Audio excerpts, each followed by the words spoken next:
मेरा सबसे बड़ा सुकून हो तुम।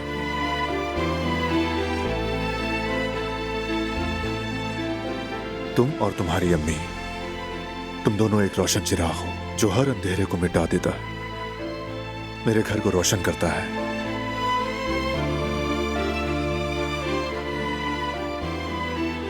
तुम दोनों ही मेरे जीने की असल वजह हो।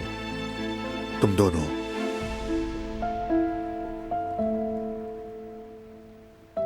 तुम भी हमारे लिए ऐसे ही हो बारान।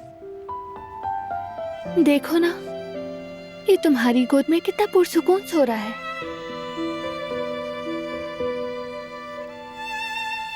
क्योंकि तुम इसकी जिंदगी के वो मजबूत दरख्त हो जिसके साए तले ये बड़ा होगा। उस दरख्त को मत गिराना। मेरे बेटे को खुद से महरूम मत करना।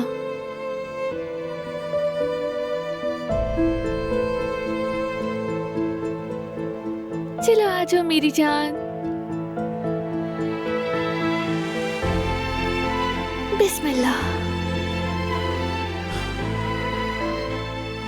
मीरान के कपड़े ला दो ताकि इसे चेंज करवा दूं मैं।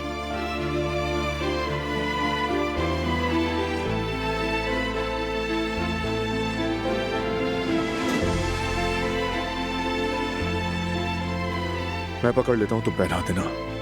ठीक है, चलो हो बेटा, अम्मी तुम पर कुर्बान।